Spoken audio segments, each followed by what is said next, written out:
Hello everyone, this is Praetor Magic and my name is DM Cross. Today's video is a special treat.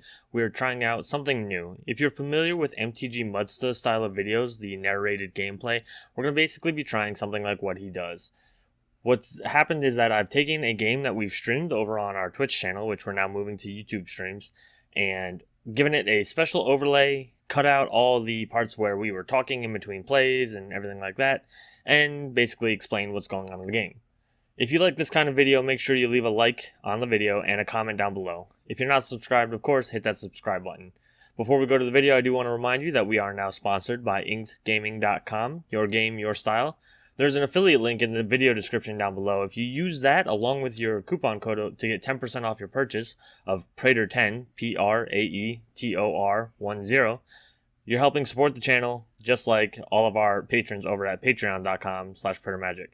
If you'd like for your name to appear in a future video, make sure that you are a patron as well, and it starts at just $1 a month. Thank you very much. We appreciate all the support, all the love, and all the help. For this video, I played my new Feather deck. We were playing a version of Commander called 3DH that is $3 Highlander. Because of the unique economy on MTGO, you can make a pretty much regular EDH deck for just 3 ticks, or $3. Each one of these decks is under that limit, and we decided that the theme would be everybody playing Boros. That way nobody felt like they were overpowered by the local Golgari or Izzet or any other weird color combination. Everything's Boros, everything's aggro, and everything's combat. The reason I chose Feather is because I like the fact that it's a Spellslinger style deck. You get to basically play cantrips and recur them and play them again. A lot of the cantrips replace themselves with a draw a card effect at the bottom of the rules text, so that kind of means that I slowly accrue value if I get, the right cards early on. The other commanders involved in the game were Adriana, Captain of the Gate, Gisela, Blade of Gold Knight, and Aurelia, the War Leader. Unfortunately, we didn't have anybody playing Tiana, Ship's Caretaker, otherwise we could have had a 4 Boros Angels game, but maybe in a future video. Well, that's it. We can get into the video. I hope you enjoy it, and remember, like, comment, subscribe. Thanks for watching. The game opens up with Grey Cloud being the one to win the die roll, and he's going to go first. He puts down a Plains, taps it so that he doesn't have to worry about priority, and passes the turn. Bushcrafty plays a tap Needlespires in the first turn, and passes the turn. Phyrexian plays a Plains, taps as well, again no need to keep up priority in turn 1, and passes. I decided that I wanted to show off a little bit with all these unimpressive lands. Playing my Sacred Foundry, one of the most expensive lands in my entire deck. I have no need to keep it up, so I let it enter the battlefield tapped and pass to Grey Cloud. Grey Cloud places a mountain down, taps 2 for Raise the Alarm, getting 2 1/1 soldier tokens. Bushcrafty plays a mountain for his turn, taps 2, but has nothing to do, so he passes the turn to Phyrexian. Phyrexian plays another Plains, and he does have a play, it's Mask of Memory, getting on that card draw bandwagon as early as possible. During my turn, I play a Plains, tap both, because maybe not card draw, but I do want to start ramping as soon as possible, and I play Sword of the Animist. Grey Cloud plays a Handweir Battlemate, which sounds terrifying as this game will go on, pays 3 for a Frontline Medic, meaning that next turn he has Battalion. For this turn, he goes into his combat step and hits 1 each at Bushcrafty and Phyrexian Walker, dealing 1 point of damage and drawing first blood of this game. For Bushcrafty's turn, he drops down a Plains, taps all 3, and produces a Hammer of Perforos, meaning that all his creatures eventually are going to go fast. Phyrexian drops his first mountain of the game, taps 2, but reconsiders, goes into his combat, has nothing else to do, and passes the turn. For my turn, I praise my good fortune of the way my colors have hit, play a mountain, tap white, white, and red, and get to play Feather for the first time this game, right on time, turn 3.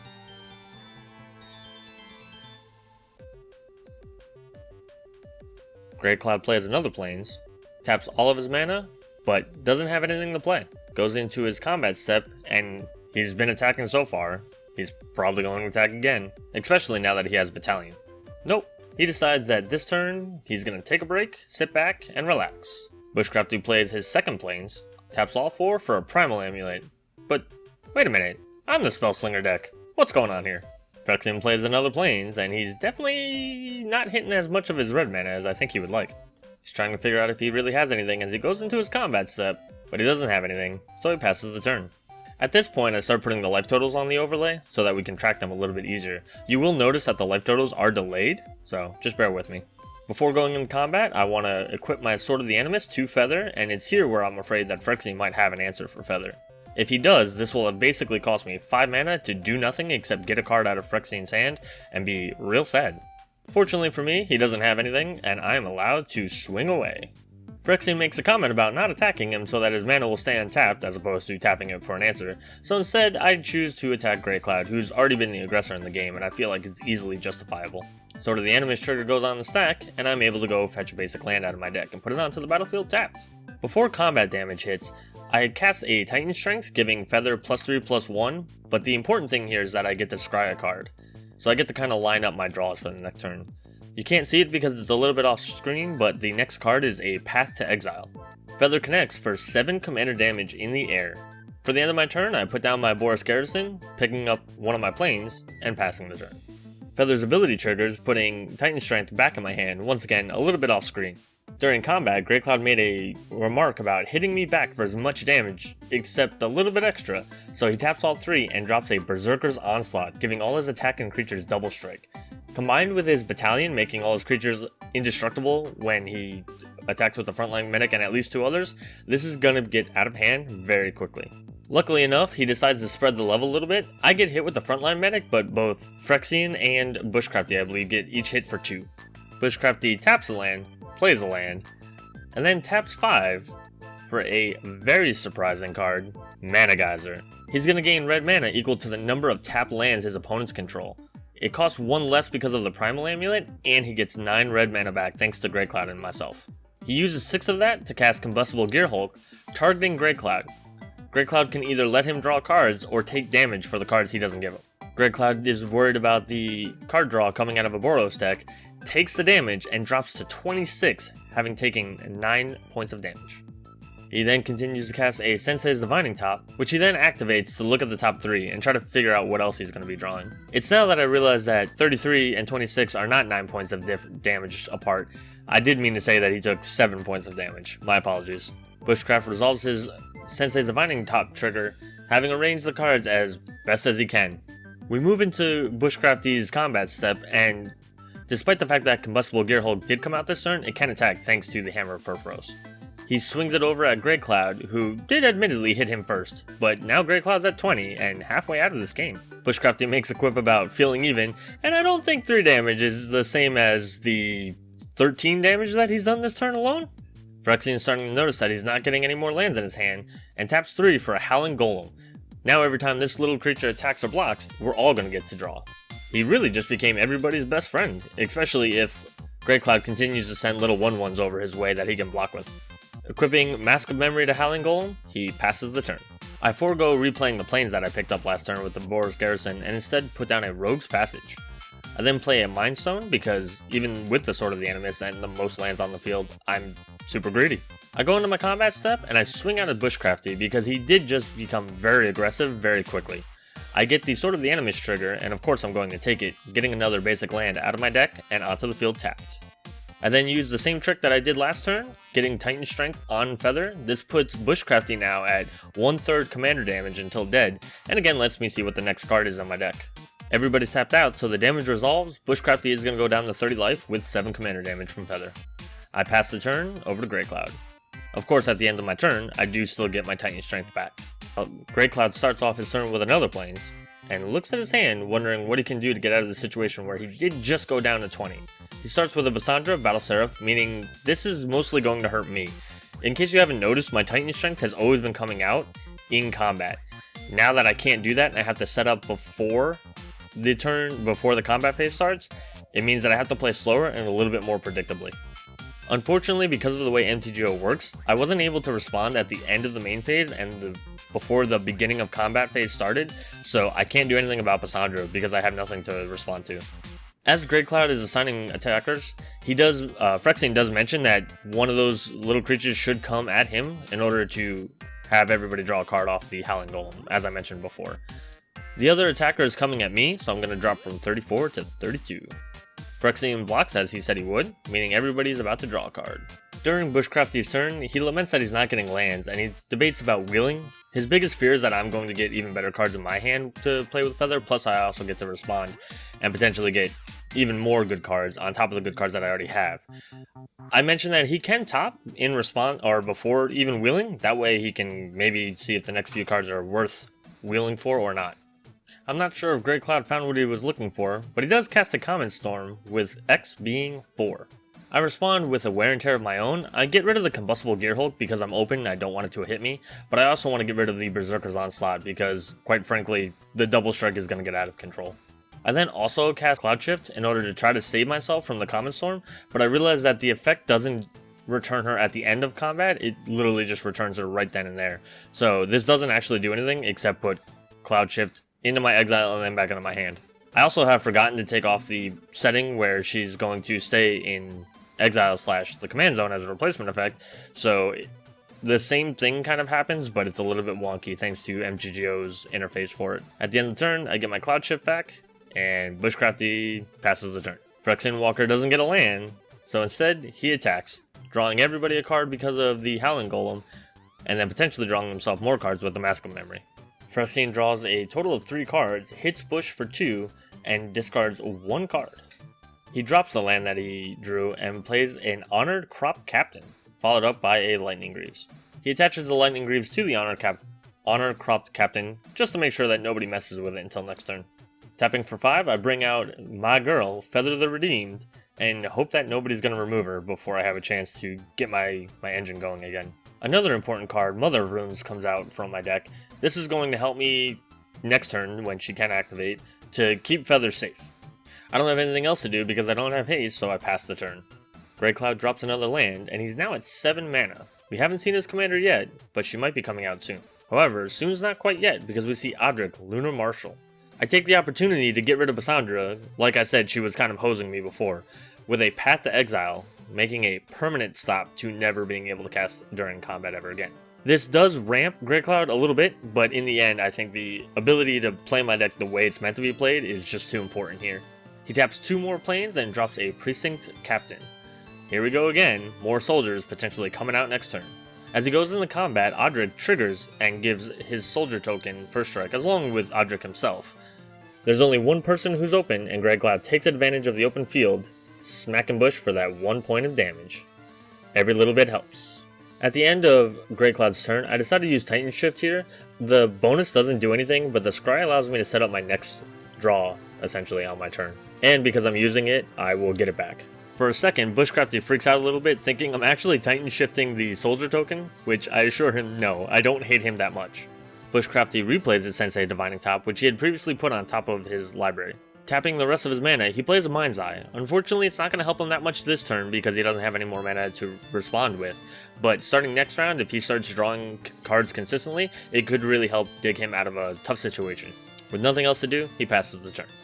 At the end of Bushcrafty's turn, because I had cast Titan Shift during Grey Cloud's end step, I do get Titan Strength back. Like I said before, even though Mind's Eye is going to trigger during every draw, Bushcrafty doesn't have any mana, so he unfortunately has to select no for these few triggers until he gets back around to his turn. Phyrexian taps 4 for a Hero of Bladehold. Now he's on the token strategy. He moves the Lightning Greaves over because he wants to get those tokens right now. We move into Phyrexian's combat, and he mentions that he wants to keep everybody drawing cards so that Howling Golem's going somewhere, along with the Hero of Blade. Bushcrafty starts making some uncomfortable faces as he realizes he's still open and there aren't any really good attacks anywhere else. I do want to take a second to note that Phyrexian did a really good job with stacking these triggers. The tokens will come out before the Battlecry effect hits, so they do get pumped from Battlecry. Bushcrafty must be real salty considering he's getting hit with all this damage and he doesn't have the mana for all these Mind's Eyes. Seeing that Phyrexian is mostly tapped out, I take the opportunity, now that I've drawn the card that was on top of my deck, and use Reckless Rage. This card is amazing in Feather because it allows me to recycle it, and then for 1 mana, I get to remove a lot of creatures. I start with Odric because I think that ability of spreading keyword effects across Grey Cloud's field is just too strong and can get out of control with 1 good flying or 1 good haste creature. Phyrexian's attack hits Bushcrafty for 10, dropping him down to 17, and he gets to draw 2 more cards with discarding 1, thanks to the Mask of Memory. Once again, Mind's Eye triggers, but I'm pretty sure Bushcrafty is regretting playing that in the first place now. Phyrexian drops a Tectonic Edge, taps 2, and puts down his own Sword of the Animist. Hopefully he's going to ramp a little bit. At the end step, I get my Reckless Rage back thanks to Feather's ability. I start off my turn by dropping a land and equipping Sword of the Animist. I still want to get those lands out of my deck, and this is the best way to do it. I moved to my combat phase, and we had just talked in-game about I was probably going to attack Phyrexian Walker, so I make that a reality. I pull a land out of my deck with Sword of the Animist, and I contemplate what else I'm going to be doing this turn. After getting my land, I get Titan Strength to once again set up the next card in my deck, but also to deal a little bit extra damage.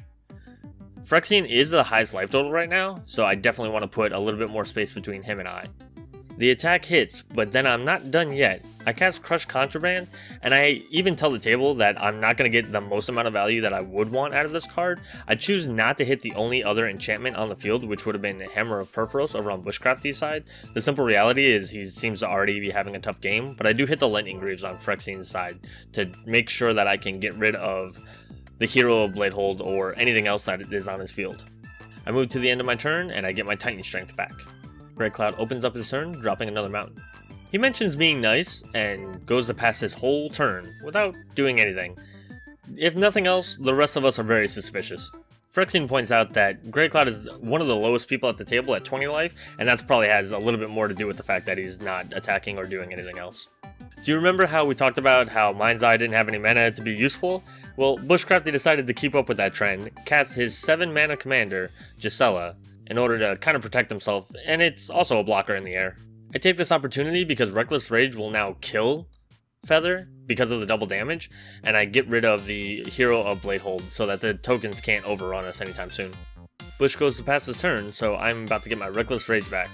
It's right here that I notice on MTGO that the trigger is different each time a different spell is cast, so I can't even yield to these. They're going to pop up every single time. Phyrexian starts off his turn equipping Sword of the Animist to his Howling Golem, which has definitely been his MVP, keeping him in this game. Moving in combat, Phyrexian swings the Howling Golem at me and his littler creatures over at the other players. It's at this point that we do actually catch that it's not 7 damage coming my way, it's 14 because of Gisela. Grey Cloud goes to block the Howling Golem, and then Phyrexian is able to talk him out of killing it with the Precinct Captain, because again it's going to deal double damage thanks to Gisela, and First Strike's going to allow the Precinct Captain to survive, but Phyrexian talks him out of it because it is still drawing Grey Cloud, as well as everybody else cards. I go to cast Reckless Rage to kill the Honored Crop Captain, and the 2 damage I put going to Mother of Runes. Then I'm able to respond with Mother of Runes to give her protection from red. That way, Reckless Rage won't deal the damage to her, but will supposedly still deal the damage to the Crop Captain. That's my thinking as I do this play. Phyrexian responds, Swords the Plowshare and Feather, trying to get her off the field because with Gisela out and Titan Strength in my hand, next turn I could kill him. However, I have Rebuff the Wicked, a counterspell in white. The counter goes through, and I could potentially kill Phyrexian next turn. So it's right here where I realized my mistake. I gave Mother of Runes protection from red and blocked the white creature. That was probably not what I should have done. I should have gotten rid of a token with the Reckless Rage and blocked the Crop Captain, which is what I thought I did, but I was incorrect. That way I could have given protection from red, survived the block because of protection from red, and killed a token with Reckless Rage, which Mother of Runes would have survived because of protection from red. Then, of course, at the end of the turn, I get Reckless Rage back. It goes to my turn, and I go to attack. At this point, Phyrexian just made a really big attack against me, so I just want to get him out. I attack him, get my Sword of the Animist trigger, and hope that Grey Cloud's going to let this hit with Titan Strength out to give 14 commander damage to Phyrexian, who already has 7 from my previous attacks. I cast my Titan Strength, and this is the moment of truth. Phyrexian tries to cast a Boros Charm to get rid of Feather. I'm sorry, that was a Boros Charm at me for 8 damage, knocking me down to 20. Grey Cloud now goes to cast a Swords to Plowshare, targeting Feather, which means that he's not going to let me kill Phyrexian. I decided to use Reckless Rage here because I don't have a way to protect Feather outside of Cloud Shift, which is still going to mess up my Titan Shift, and I still have the mana to be able to do it. But now I'm going to get rid of the Howling Golem because that's the biggest creature on Phyrexian's field and could potentially hit me for a lot while Gisela's out. I then try to Cloud Shift, and I realize at the last moment that I don't have Feather going to the right place, so I try to correct it. Great Cloud responds, cycling a Decree of Justice. He pays 5 into X, meaning he's going to get 5 tokens on my turn, meaning that they're not going to have Summoning Sickness on his turn, and that's going to be a lot of damage. Cloud Shift does resolve, I do get Feather back, and I immediately go to put the Exile back to Command Zone, just in case Swords of Plowshare glitches out on MTGO. Then Reckless Rage does also resolve, getting rid of the Howling Golem. I crack my Mind Stone just to draw another card, because I'm getting low on cards that people haven't already seen. Unfortunately, I get a land, so that's not super exciting, but I could always bluff that it's an answer. The Swords to Plowshare does actually fizzle correctly, which is what I was worried about. And the Titan Strength is going to fizzle as well. Unfortunately, Titan Strength does go to the graveyard because it fizzled with no target. I then play my Hedron Archive, and that's pretty much all I can do because I want to keep mana up for Cloud Shift and potentially Reckless Rage in case I need it. For the first time in this game, Adriana comes out to play, and that means that if these creatures start going little bits of everywhere, they're also going to get very big, especially when coupled with Gisella's doubling damage. Great Cloud flashes out a Dictate of Heliod because he still wants that extra damage. He won't get the melee trigger from Adriana because I'm trying to kill it with Reckless Rage, but +2/+2 is essentially the same thing here. It's right at this moment I realize that I have forgotten once again to change Feather to go to Exile instead of the Command Zone, which means I'm not getting Feather back. It's at this point that we start mathing it out. Great Cloud could kill me or Phyrexian. He could also kill Phyrexian and knock me down to 12, or split it up a little bit. The only person he really can't kill because of Gisella's reduction of damage effect is Bushcrafty, which is interesting because Bushcrafty is the lowest person at the table. The damage gets split up, not exactly half and half, but enough to kill myself and then bring Phyrexian pretty low. This is the first time Precinct Captains hit anybody, so just so you know, when Precinct Captain hits, he gets a 1/1 soldier token. Because of Dictate, it's a 3/3, and it could even do 6 damage if it's not attacking the Glissa or Gisela player. I am DED dead at -4 life, out first. Bushcrafty reveals that he basically has the win in the bag, and now we're all curious how he's going to do that, because his position, while strong, is still a little precarious. Bush casts Acidic Soil, which is going to deal damage equal to the number of lands that each person owns. Because of Gisela, he's going to take half this damage, while both Great Cloud and Phyrexian are going to take double. Great Cloud is automatically killed, while Phyrexian is brought low enough for Bushcrafty to basically swing in for the win. We go to attacks, and it's pretty much academic at this point. There you go, Bushcrafty has won the game. Okay, final thoughts from me on the game and also on the Feather deck. Overall, the deck was very enjoyable. I liked the interactions, and I liked always having to basically think about what I was going to do next. I think it does a lot for Boros as a color set because it has draw baked into it in kind of the way Zada does, except you also get access to the white spells that are basically cantrips and do similar things. White also gives you a lot of ways to protect Feather, which I think is really important. Overall, the game went fine except for the 2 times where I went to Cloud Shift Feather and unfortunately didn't set her to Exile, but that's an MTGO thing. If you're playing Feather in paper, you could pretty much just say, okay, well, I'm going to allow her to Exile, as opposed to having to click through buttons. This does raise up a really important thing about MTGO, and I just want to take a second to mildly complain. I really feel like MTGO should prompt you whenever your commander is going to move zones. I think that's the right way to handle these situations, as opposed to just having to have it preset and then being sad when you can't set it in time. There have been times before in previous games that I've played where somebody simply is yielded and can't unyield in time to change their thing, and they didn't know that an effect was coming, and it massively messes them up. That's really unfair to the players playing Commander, and I think it should be changed immediately. As for the other players, Adriana was basically just Boros tokens and then buff them up with all kinds of different effects. The Dictate of Heliod, Adriana herself with the melee abilities, and it's like a massive aggro. You kind of set up your position, maybe take a little pot shots, and then go from there. I think Great Cloud may have been wrong to incite as much aggro as he did in the beginning, because the second turn that he had those tokens, he hit both Phyrexian and Bushcrafty, and then Bushcrafty retaliated, and I even retaliated because I saw that he was the aggressive person. He also tried to hit me a couple times, and it just basically made us all very wary of what he was doing. In a game where you're playing aggro, it doesn't hurt to have an ally early on, especially if it's somebody who can be used kind of like in a deal later on in some kind of favorable way. For Phyrexian Walker, he got stuck on 4 lands for a while, and it took him forever to draw his way out of it. And then even when he did draw his way out of it, everybody was drawing at the same time. So he never fully actually got an anti-symmetrical way of getting back in the game. As much as he got into the game, we all advanced as well. So he didn't really ever improve his standing in the rankings. So I think that was his biggest problem. Boros is very hard to ramp. I think the Mask of Memory was a good idea, and I think if he had relied on that more and less on the Howling Golem, I think that may have worked out better for him, because then we wouldn't have had as many cards as possible. I understand that he was trying to kind of politic a little bit by saying, hey, I'll attack. Yeah, you're taking a little bit of damage, but you're then getting a card, so maybe don't mess with my creatures. Toward the end, that's actually why I Reckless Raged the Howling Golem, because I was like, okay, this has gotten everybody too much value, and it just needs to go.